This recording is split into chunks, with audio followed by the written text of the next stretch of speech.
बच्चों, आज मैं हिंदी का नेक्स्ट क्लास लेने जा रही हूँ। तो आज मैं आप लोग का क्लास 8 बाबा आमटे चैप्टर 8 मैं आप लोग को लेने जा रही हूँ। तो आप ये जो आप लोग का सब्जेक्ट है हिंदी थर्ड लैंग्वेज। तो इसके पहले मैंने आपको प्रदूषण राक्षस के बारे में बताया था। तो आज मैं आप लोग का नया चैप्टर स्टार्ट करने जा रही हूँ, बाबा आमटे। तो बाबा आमटे कौन थे? बाबा आमटे एक प्रसिद्ध समाज सेवी थे। उनका जीवन समाज सेवा के लिए व्यतीत हुआ। और वे जो कुष्ठ रोगियों के हैं, वो कुष्ठ रोगियों की सेवा करते थे। उस समय जहाँ पर समाज के लोग कुष्ठ रोगी को छूते तक नहीं थे, उन्हें जस्ट अलग रखते थे। वहीं पर जो बाबा आमटे थे उन कुष्ठ रोगियों की सेवा करते थे, उनको उनकी चिकित्सा करते थे और उन्हें आत्मनिर्भर बनने के लिए प्रेरित करते थे और उनके मन में जीने की लालसा भी जगाते थे।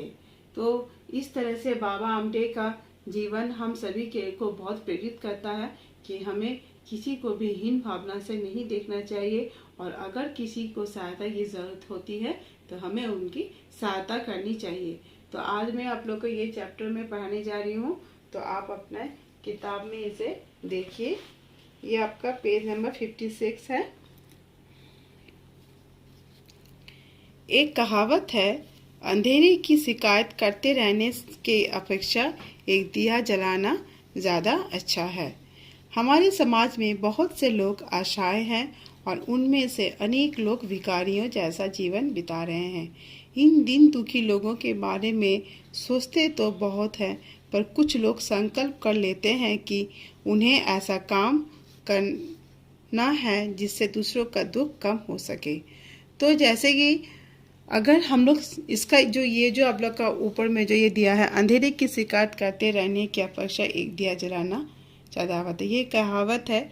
तो हम लोग सभी ये शिकायत करते हैं कि अंधेरा है, चारों ओर अंधेरा छा गया है इसका, और इसके अपेक्षा दिया जलाना अधिक अच्छा है। यानी इसमें ये कहना चाहते हैं कि हम लोग सभी कहते हैं कि हमारे समाज में बहुत सारे कुनीतियाँ हैं, ऐसे जो रिवाजें हैं जिसे हमें उन्हें मानने की इच्छा नहीं होती है। बहुत सारी चीज़ें हमें आपत्ति होती है, लेकिन कोई भी व्यक्ति आगे आकर उन सभी समस्याओं का समाधान नहीं करते। सभी एक दूसरे की निंदा करते हैं और इन नियमों के बारे में बातचीत करते हैं। अगर इसमें से कोई भी आगे आके इन समस्याओं का समाधान करे तो इससे काफ़ी लाभ होगा। तो इसमें यही बताना चाह रहा है। तो इसमें कहा गया है कि समाज में बहुत से लोग असहाय और उनमें से अनेक लोग भिखारी जैसे। तो बहुत सारे लोग जो हमारे समाज में, आप लोग भी देखे होंगे, बहुत से लोग असहाय होते हैं जो कुछ करने में समर्थ नहीं होते हैं, और ऐसे बहुत सारे जो लोग हैं वो भिखारी होते हैं, उन्हें 2 वक्त का खाना भी ठीक से नहीं मिलता है। तो इन दुखी लोगों के बारे में सोचते तो बहुत है, पर कुछ लोग संकल्प कर लेते हैं। बहुत सारे लोग हम भी जब देखते हैं तो उन्हें देख के बहुत खराब लगता है, लेकिन कुछ लोग होते हैं जो इन लोगों का जीवन सुधारने के बारे में वो संकल्प लेते हैं। उन्हें ऐसा काम करना जिससे दूसरों का दुख कम हो सके। तो ऐसा काम करना चाहिए जिससे कि दूसरों का कम हम दुख कर सके, ना कि उसके बारे में सिर्फ सोच विचार करें। ऐसे ही एक कर्मवीर हैं बाबा आमटे। इनकी करुणा का साकार रूप है आनंद वन। आनंद वन महाराष्ट्र के चंद्रपुर जिले में एक बस्ती है। यहाँ कुष्ठ रोग से पीड़ित हजारों असहाय स्त्री पुरुष बाबा आमटे की सहायता से अपने पैरों पर खड़े हो गए हैं और सम्मान के साथ जीवन बिता रहे हैं। तो ऐसे ही एक कर्मवीर कौन है? बाबा आमटे। तो ये बाबा आमटे क्या कहते हैं? वो करुणा के रूप में, इनकी करुणा का साकार ये कितने करुणामयी हैं। उनका एक आनंद वन उन्होंने बनाया था, जो कि महाराष्ट्र के चंद्रपुर जिले के एक बस्ती है। यहाँ कुष्ठ रोग और पीड़ित हजारों असहाय स्त्री पुरुष बाबा आमटे के सहायता से अपने पैरों पर खड़े हैं। तो कुष्ठ रोग और जो पीड़ित जो स्त्री पुरुष होते हैं उनकी वहाँ पर चिकित्सा होती है और वो उन्हीं की सहायता से आत्मनिर्भर बन चुके हैं और अपने पैरों में खड़े हो सकते हैं और सम्मान के साथ जीवन बिता रहे हैं। बाबा का पूरा नाम मुरलीधर देवीदास आमटे हैं, पर उनकी माँ उन्हें बाबा कहकर पुकारती थी। इनका जन्म महाराष्ट्र के एक ब्राह्मण परिवार में 26 दिसंबर 1914 को हुआ। इनके पिता देवदास हरबाजी आमटे एक बड़े जमींदार होने के साथ साथ सरकारी अधिकारी भी थे। तो बाबा आमटे का पूरा नाम क्या है? मुरलीधर देवीदास आमटे, पर उनकी माँ उन्हें बाबा कहकर पुकारती थी। इनका जन्म हुआ था महाराष्ट्र के ब्राह्मण परिवार में, क्या कब हुआ था? 26 दिसंबर 1914 को हुआ था। तो इनके पिता देवीदास हरभाजी आमटे वो एक बहुत ही बड़े जमींदार थे और उनके साथ साथ वह सरकारी अधिकारी भी थे, यानी वे सरकारी नौकरी भी करते थे। मुरलीधर की माँ पढ़ी लिखी नहीं थी, पर थी बहुत बुद्धिमती। माँ ने इन्हें चित्रकला दिखाई, प्रकृति और प्राणी जगत से परिचय कराया। तो मुरलीधर की माँ ज़्यादा पढ़ी लिखी नहीं थी, पर वह बहुत ही बुद्धिमती थी। तो उन्हें वो क्या सिखाई? बाबा आमटे को उन्होंने चित्रकला सिखाई, प्रकृति और प्राणी जगत से परिचय कराया। तो इस तरह से बाबा आमटे का आप लोगों ने उनके जन्म के बारे में और उन्होंने जो उन्हें कर्मवीर क्यों कहा गया है, इसके उन्होंने क्या क्या किया है कुष्ठ रोगियों और पीड़ितों के लिए, तो आप लोग को मैंने यहाँ तक बताया। तो इसके बाद के क्लास में मैं आप लोग का बाकी का अध्याय पढ़ाऊँगी।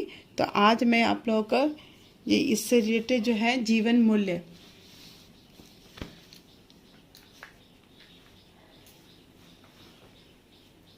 जीवन मूल्य, सादा जीवन उच्च विचार। तो जैसे आप लोगों ने पढ़ा, बाबा आमटे का जीवन बहुत ही सादा था।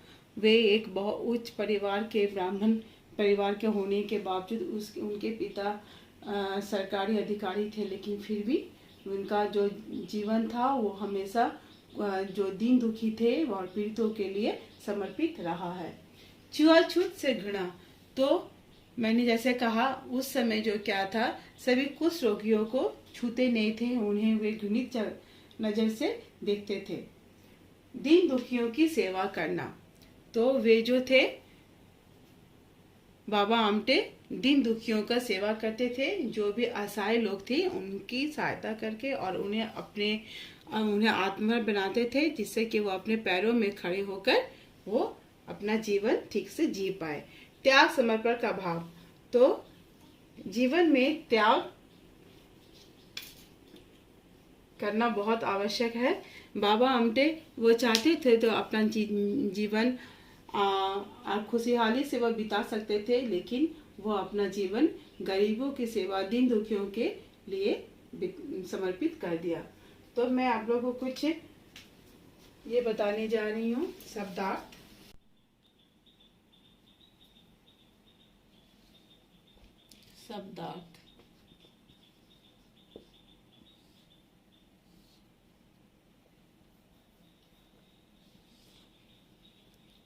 पहला है आपका अपेक्षा। तो अपेक्षा की क्या है कि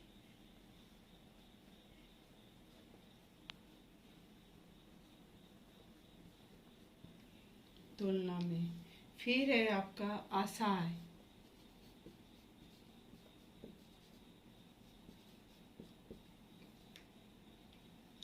आशा का अर्थ होता है बेबस। संकल्प,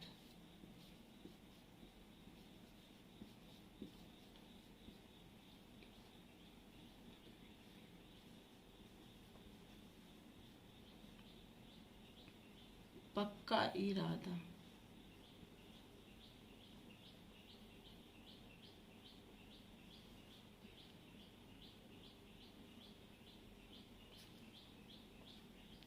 कुष्ठ,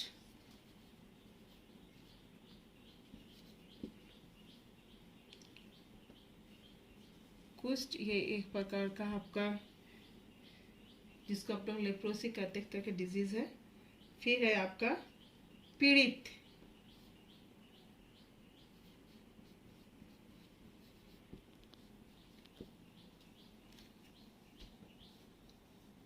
दुखी, सम्मान,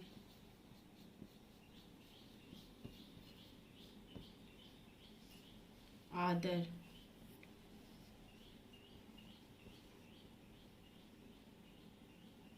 प्रकृति,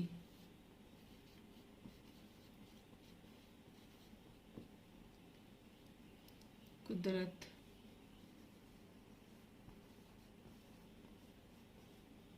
तो ये जो आप लोग का मैंने आपको कहा है, पहला क्या है आपका अपेक्षा का अर्थ है की तुलना में, असहाय का अर्थ है बेबस, संकल्प पक्का, इरादा, कुष्ठ कोढ़, पीड़ित दुखी, सम्मान आदर, प्रकृति कुदरत।